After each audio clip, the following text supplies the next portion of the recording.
साथियों, आप सभी को नमस्कार। आज हिंद स्वराज की कड़ी को आगे बढ़ाते हुए आपके सामने प्रस्तुत है दो ऐसे अहम पक्ष जो कहीं न कहीं आज की इस वर्तमान व्यवस्था को बहुत ही ज़्यादा नुकसान पहुंचा रहे हैं। हाँ, लेकिन आज की व्यवस्था हमें यह दिखाना चाहती है कि ये दोनों व्यक्ति हमारे समाज के लिए काफ़ी उपयोगी हैं। इनके बिना समाज अधूरा है, क्योंकि ये वेस्टर्न या पश्चिम की सभ्यता की ही देन है कि हमारे देश में डॉक्टर और वकील जैसी ये दो समस्या व्याप्त हुई।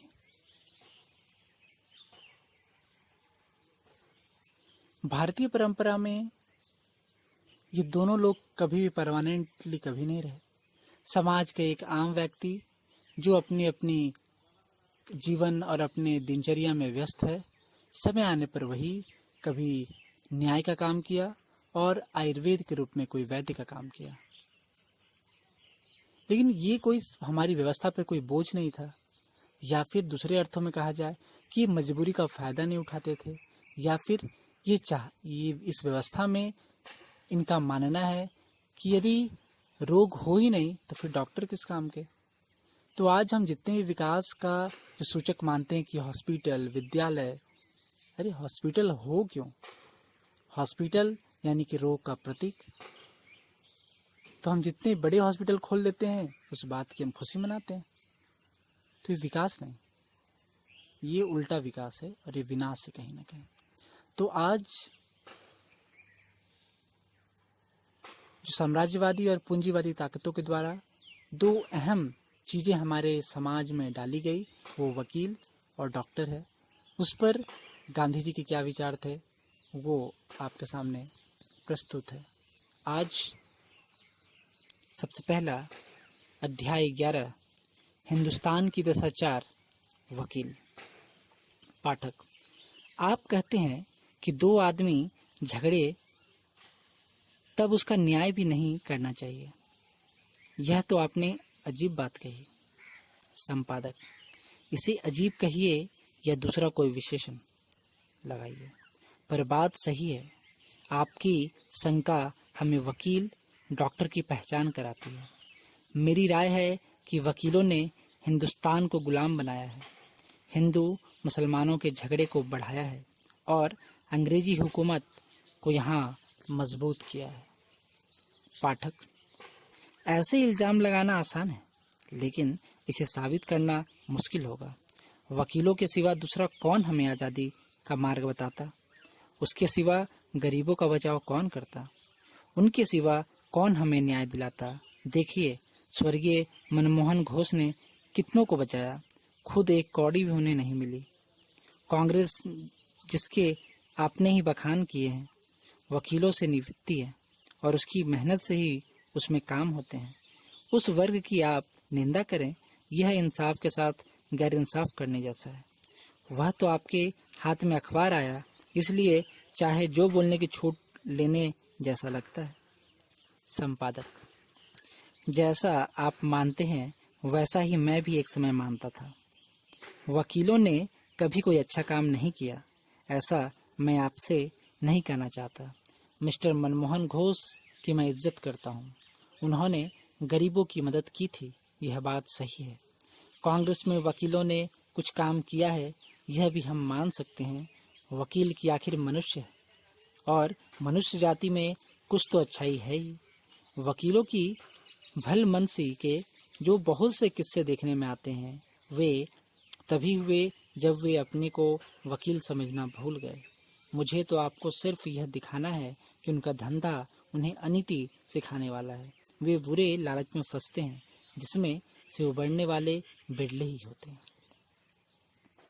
हिंदू मुसलमान आपस में लड़े हैं, तटस्थ आदमी उनसे कहेगा कि आप गई बीती को भूल जाएं, उनमें दोनों का कसूर हो रहा होगा।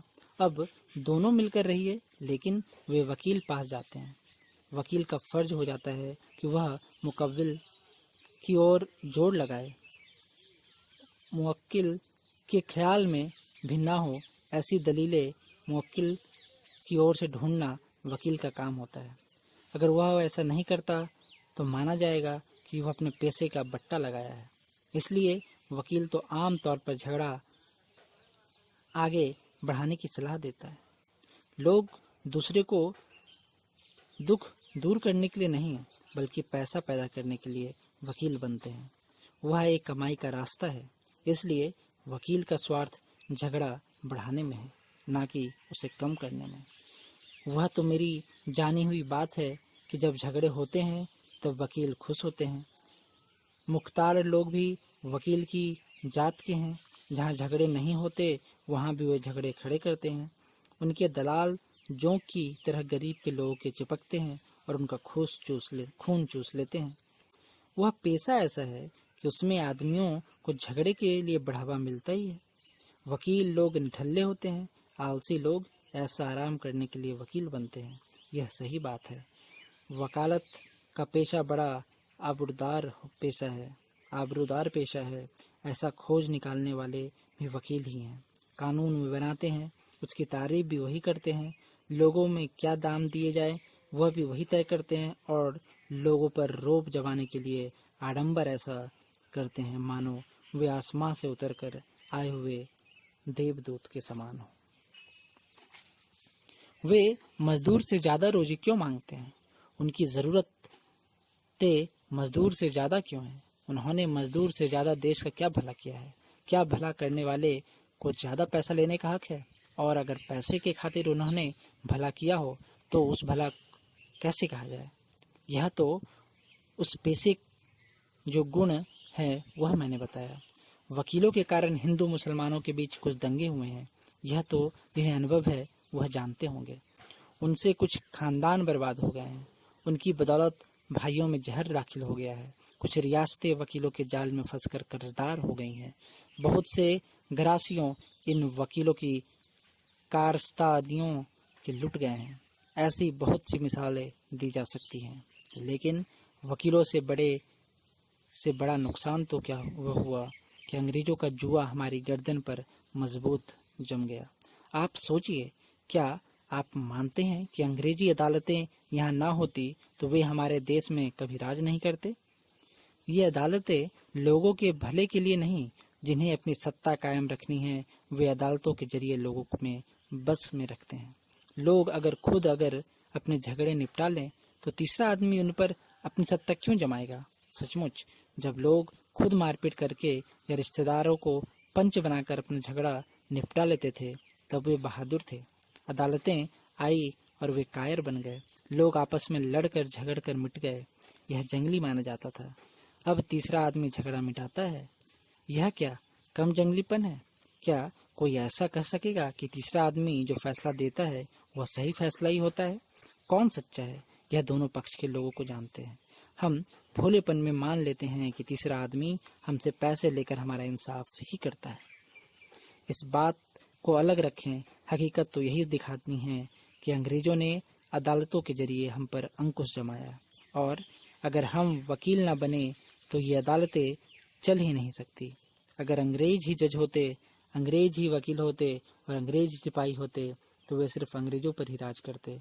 हिंदुस्तानी जज हिंदुस्तानी वकीलों के बगैर काम नहीं कर सकता। वकील कैसे पैदा हुए, उन्होंने कैसे धांधल मचाई, यह सब अगर आप समझ सके तो मेरे जितनी ही नफरत आपको भी इस पेशे से होगी।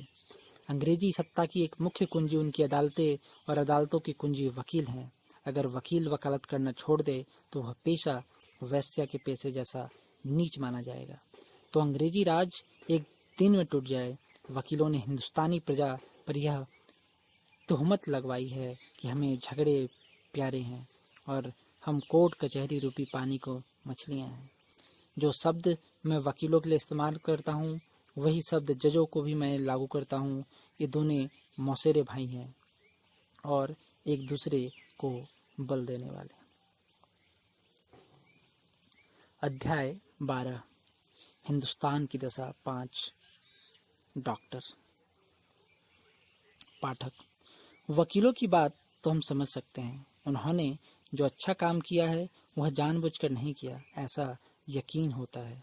बाकी उनके धंधे को धोखा जाए देखा जाए तो वह कनिष्ठ ही है, लेकिन आप तो डॉक्टरों को भी उनके साथ घसीटते हैं, यह कैसे? संपादक, मैं जो विचार आपके सामने रखता हूँ वे इस समय तो मेरे अपने ही हैं, लेकिन ऐसे विचार मैंने ही किए हैं, सो बात नहीं। पश्चिम के सुधारक खुद मुझसे ज़्यादा सख्त शब्दों में इन धंधों के बारे में लिख गए हैं। उन्होंने वकीलों और डॉक्टरों की बहुत निंदा की है। उनमें से एक लेखक ने जहरी पेड़ का चित्र खींचा है। वकील, डॉक्टर वगैरह निकम्मे धंधे वालों को उसकी शाखाओं के रूप में बताया है और उस पेड़ के तने पर नीति धर्म की कुल्हाड़ी उठाई है। अनीति को इस सब का जड़ बताया है। इससे आप यह समझ लेंगे कि मैं आपके सामने अपने दिमाग से निकालने हुए विचार नहीं रखता, लेकिन दूसरों का और अपना अनुभव आपके सामने रख रहा हूँ। डॉक्टरों के बारे में जैसे आपको अभी मोह है, वैसे ही कभी मुझे भी था। एक समय ऐसा था जब मैंने खुद डॉक्टर होने का इरादा किया था और सोचा था कि डॉक्टर बनकर कौम की सेवा करूँगा। मेरा यह मोह अब मिट गया है। हमारे समाज में वैद्य का धंधा भी कभी अच्छा नहीं माना गया। इसका भान अब मुझे हुआ और उस विचार की कीमत मैं समझ सकता हूँ। अंग्रेज़ों ने डॉक्टरी विद्या से हम पर काबू जमाया है। डॉक्टरों में दंभ की कमी नहीं है। मुगल बादशाह को भरमाने वाला एक अंग्रेज़ डॉक्टर ही था। उसने बादशाह के घर में कुछ बीमारी मिठाई, इसलिए उसे सिरोपाव मिला। अमीरों के पास पहुंचने वाले भी डॉक्टर ही हैं। डॉक्टर ने हमें जड़ से हिला दिया। डॉक्टरों में नीम हकीम ज़्यादा अच्छे हैं, ऐसा कहने का मेरा मन होता है। इस पर हम कुछ विचार करें। डॉक्टरों का काम सिर्फ शरीर को संभालने का है या शरीर का संभालने का भी नहीं। उनका काम शरीर में जो रोग पैदा होते हैं उन्हें दूर करने का है। रोग क्यों होते हैं? हमारी ही गफलतों से। मैं बहुत खाऊं और मुझे बदहजमी, अजीर्ण हो जाए, फिर मैं डॉक्टर के पास जाऊं और वह मुझे गोली दे। गोली खाकर मैं चंगा हो जाऊं, फिर दोबारा खूब खाऊं, फिर से वही गोली। अगर मैं गोली ना लेता तो अजीर्ण की सज़ा भुगतता और फिर से बेहद नहीं खाता। डॉक्टर बीच में आया और उसने हृदय से ज़्यादा खाने में मेरी मदद की। उससे मेरे शरीर को तो आराम हो गया, लेकिन मेरा मन कमज़ोर बना। इस तरह आखिर मेरी यह हालत होगी कि मैं अपने मन पर जरा भी काबू नहीं रख पाऊंगा। मैंने विलास किया, मैं बीमार पड़ा, डॉक्टर ने मुझे दवा दी और मैं चंगा हुआ। क्या मैं फिर से विलास नहीं करूंगा? ज़रूर करूंगा। अगर डॉक्टर बीच में ना आता तो कुदरत अपना काम करती, मेरा मन मजबूत बनता और अंत में निर्विषयी होकर मैं सुखी होता। अस्पतालें आप पाप की जड़ है। उनकी बदौलत लोग शरीर का जतन कम करते हैं और अनीति को बढ़ाते हैं। यूरोप के डॉक्टर तो हद करते हैं। वे सिर्फ शरीर के ही गलत जतन के लिए लाखों जीवों को हर साल मारते हैं, जिंदा जीवों का प्रयोग करते हैं। ऐसा करना किसी भी धर्म को मंजूर नहीं। हिंदू, मुसलमान, ईसाई, जैन सब धर्म कहते हैं कि आदमी के शरीर के लिए इतने जीवों की मारने की ज़रूरत नहीं। डॉक्टर हमें धर्म भ्रष्ट करते हैं। उनकी बहुत सी दवाओं में चर्बी या दारू होती है। उन दोनों में से एक भी चीज़ हिंदू मुसलमान को चल सके ऐसी नहीं है। हम सभ्य होने को ढोंग करने लगे, दूसरे को वहमी बनाकर और बेलगाम होकर चाहे सो करते रहे, यह दूसरी बात है। लेकिन डॉक्टर हमें धर्म से भ्रष्ट करते हैं, यह साफ और सीधी बात है। इसका परिणाम यह आता है कि हम निस्तत्व नामर्द बनते हैं। ऐसी दशा में हम लोक सेवा करने लायक नहीं रहते और शरीर से क्षीण और बुद्धिहीन होते जाते हैं। अंग्रेजी या यूरोपियन डॉक्टरी सीखना गुलामी की गांठ को मजबूत बनाने ऐसा है। हम डॉक्टर क्यों बनते हैं, यह भी सोचने की बात है। इसका सच्चा कारण तो आबरूदार और पैसा कमाने वाले का धंधा करने की इच्छा है। उसमें परोपकार की बात नहीं और उस धंधे में परोपकार नहीं है, यह तो मैं बता सकूं। उसके लोगों को नुकसान होता है। डॉक्टर सिर्फ आडंबर दिखाकर ही लोगों से बड़ी फीस वसूले करते हैं और अपनी एक पैसे की दवा कई रुपए में देते हैं। यों विश्वास में और चंगे हो जाने की आशा में लोग डॉक्टर से ठगे जाते हैं।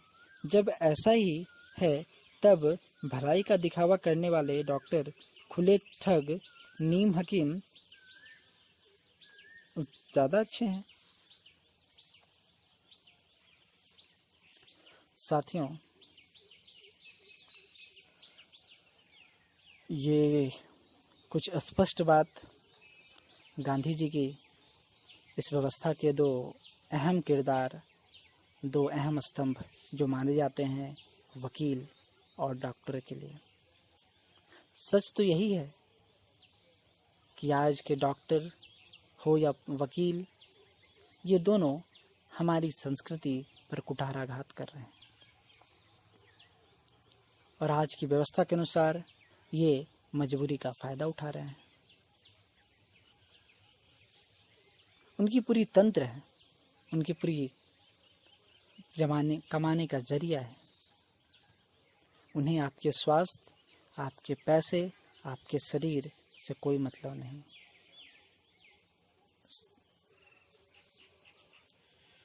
दिन के अंत तक उनके जेब में कितने पैसे गए, उनकी कितनी दवाई बिकी, यही उनका प्रमुख मुद्दा होता है।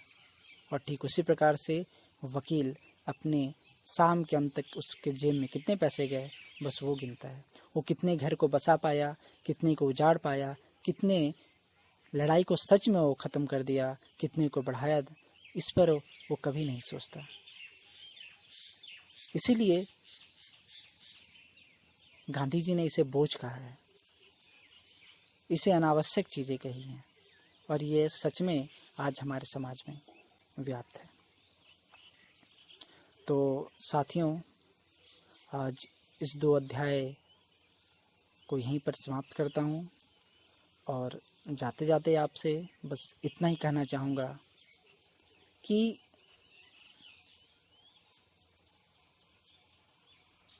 गांधी क्या हुए, बाद में क्या किए, कोई व्यक्ति कितनी परिपूर्ण होता है या ना होता है, ये एक अलग विषय है। लेकिन उनकी जो बात 1909 में थी वह सच में बहुत ही मार्मिक और सत्य थी, जो भारत के सत्य को उजागर करते थे। इतना ही कहकर